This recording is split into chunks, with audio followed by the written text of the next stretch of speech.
Hello, I'm Juan and welcome to Module 4 of No Gender Gap MOOC. We are going to introduce Scratch and programming, so let's go. So as we said, we are going to use this environment, which is called the Scratch, and this is excellent for beginners, okay? You can see the link here shown at the top of the screen, Scratch Meet Edu, and the name is Scratch, as you can see. And yeah, let's start creating, okay? Just clicking on this button.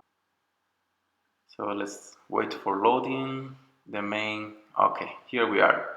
So first screen we see just opening is this one. In the center we can see some little windows which are indicating us this is the tutorial. Okay, we don't need this now, and we can close it. So first, having a look at the screen, we can see different places, like several zones, and we can call them workbenches. So starting from the top part of the screen, we can see the menu bar, which contains, among other things, the language drop list. Here you can select the most suitable language for you, but for this video we will keep it in English. Okay, so let's go back to English. Again, we will close these tutorials, and well, going down we can also see some tabs like code, costumes, and sounds, and several areas clearly separated one of each other. From left to right we have families of blocks in different colors. Each family has its own number of blocks. As we can see, there are different families, as I mentioned before, and each family has its own blocks from different colors, and these blocks will build our program. And they are different, so they are different. They have a different, let's say, objectives or goals. They can do different things. So this is the space where we are going to build our program. So we will move the blocks into our coding bench. For example, just dragging this block inside, we can build the program, or just if we don't need it, we can remove it back. So here on the right, we have our game itself, where we can see the action that we are programming. Here you can see now this is only a cat because it is by default the sprite is shown at the beginning. And under that we see the sprites involved in the program with their features or the characteristics, for example, coordinates, name, and so on. And finally, the stage, the backdrops panel. So first thing we are going to introduce is sprites. The sprite is the object that we are going to program. So we are going to see here the sprites we are building the program. Okay, this time we have a cat that is by default the sprite, but we don't need it, so bye-bye the cat. And we have different options for the sprite. We can just upload our own sprite, get a sprite surprising from Scratch, a random one, and we can also draw it. As you can see, we have changed to Customs tab, and now we have the possibility to draw our own sprite, and we want to draw a balloon. Okay, so for drawing a balloon, we're going to start just drawing with a circle our own balloon. In purple is okay, but you can also change the color here in this section, just moving, dragging, or let's say sliding this bar. You can change the color, also saturation or brightness. If you want no color, you can also remove it here in this button, or you can also copy a color. Okay, this time we're going to use a green balloon, which is okay, and you can also change the outline of the balloon. I like it without any outline, so we can just remove it here, and this is fine for us, I think. Next step is let's draw the basket of our balloon. So let's take square shape, and we are going to draw it under the balloon.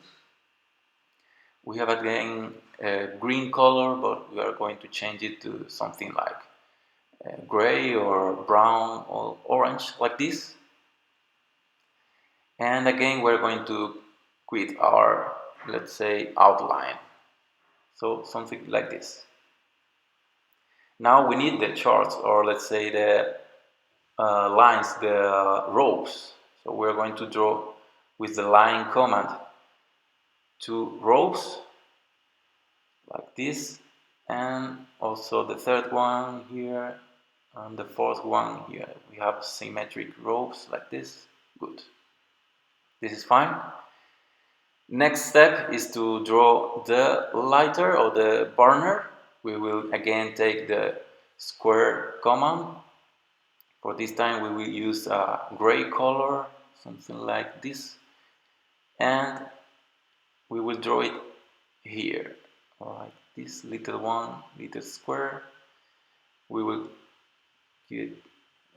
take the outline out. Good. And for the last step, we want to also draw the fire. So we will pick a red color. Let's put more saturation, more brightness, and red color. And this time we have to do it like freehand. We can do it like really easy, fast, like this. And this is our balloon. I think it's very nice. So this will be our sprite, what we are going to program. As we finish our sprite, you can also add something. It's up to you, okay? I encourage you to do your own balloon with different colors, different shapes, and so on. And just the last part of this, let's say the artistic part of this tutorial, we need to add a background, okay? We want our balloon to travel somewhere in the world. So let's go here. We can see many different places, and I like this one. For example, Arctic. We are going to travel through the Arctic.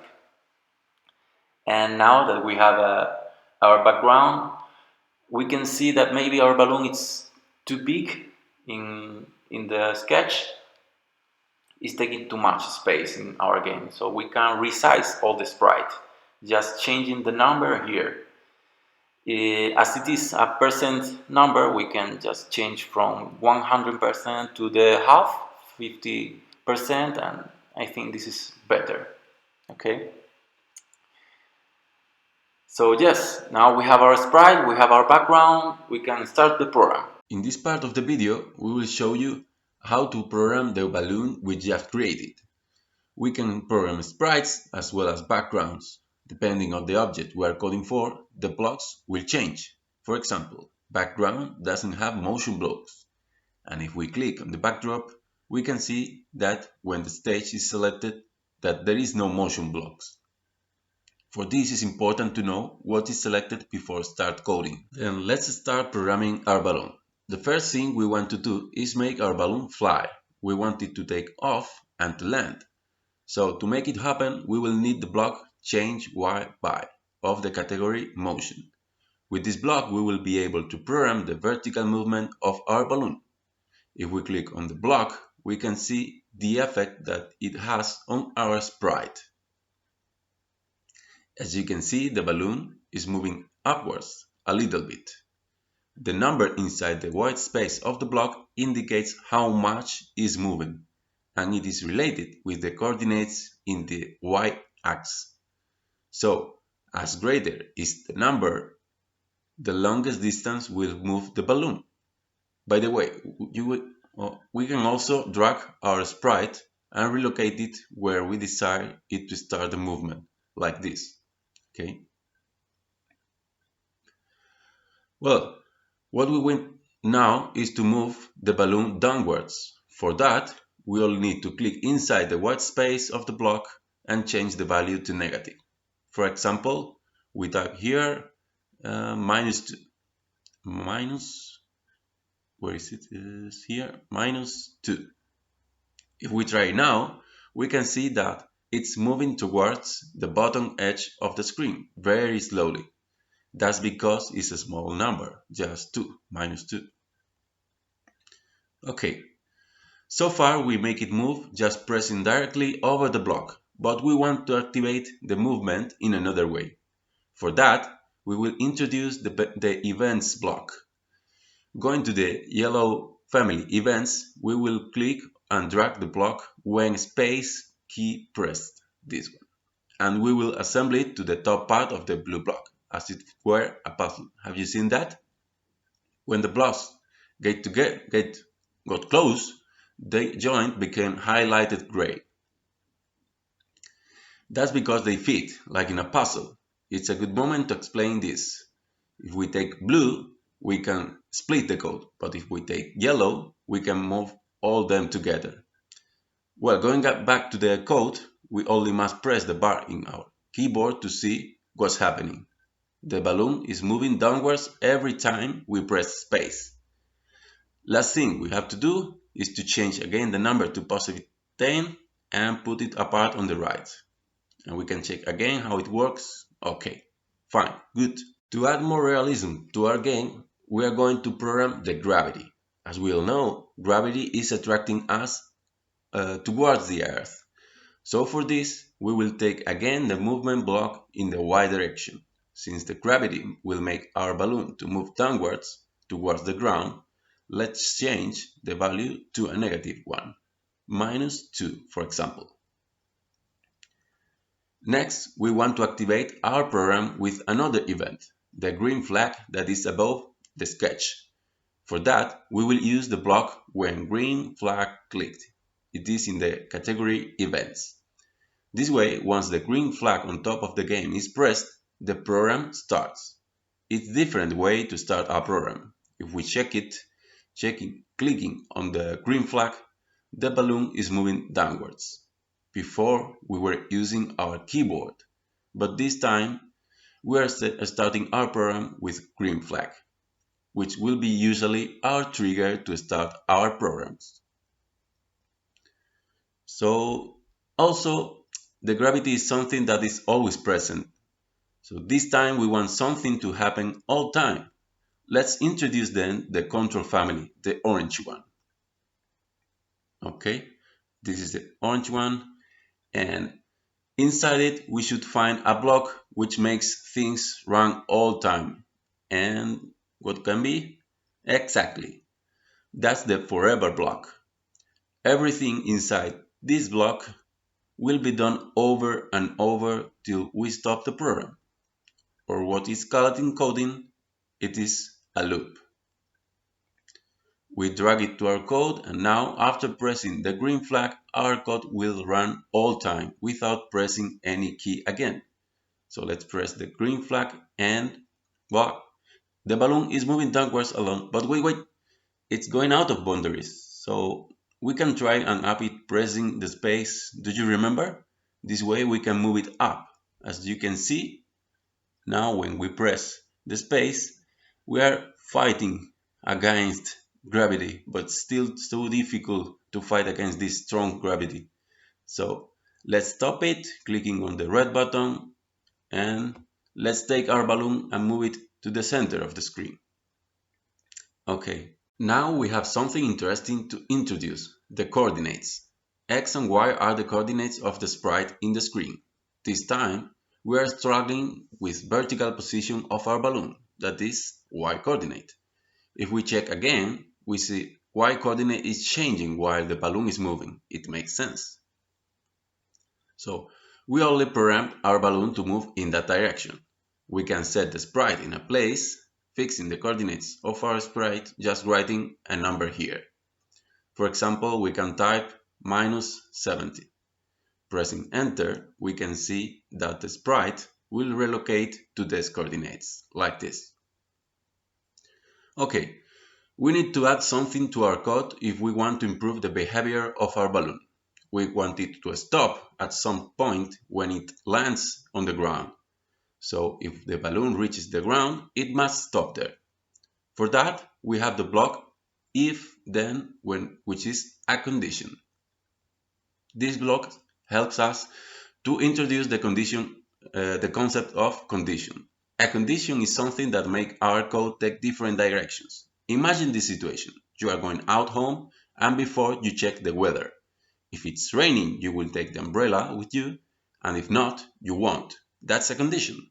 In the same way, in our program, if the condition happens, the blocks inside will run.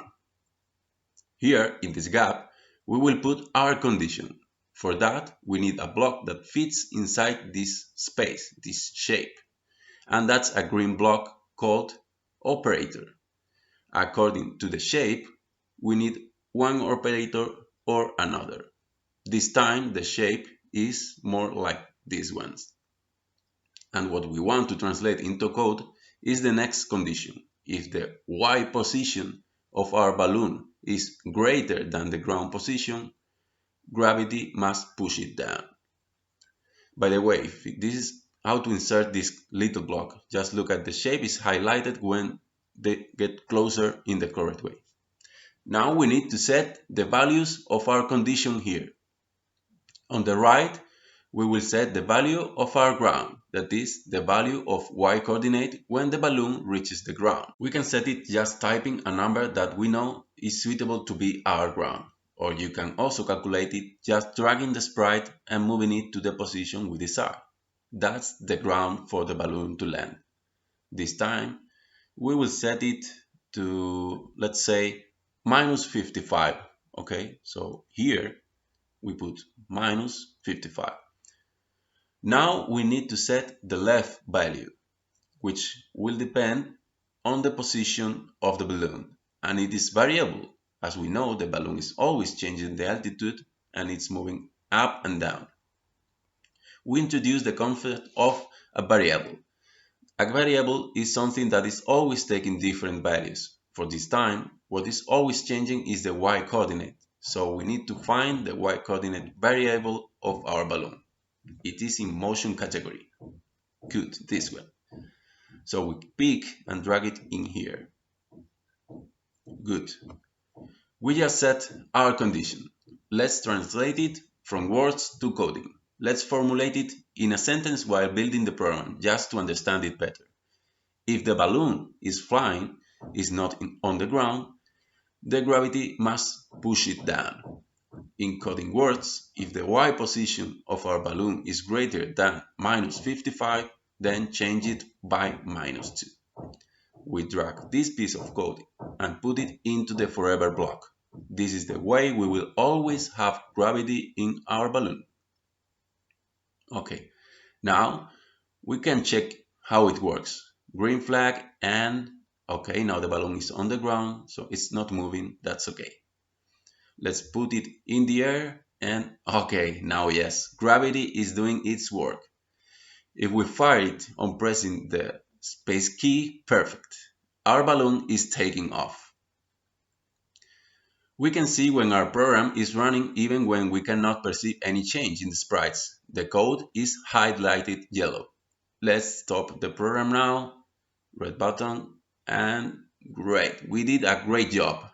The balloon is working as we want. Now let's add the last thing, which is only a visual improvement.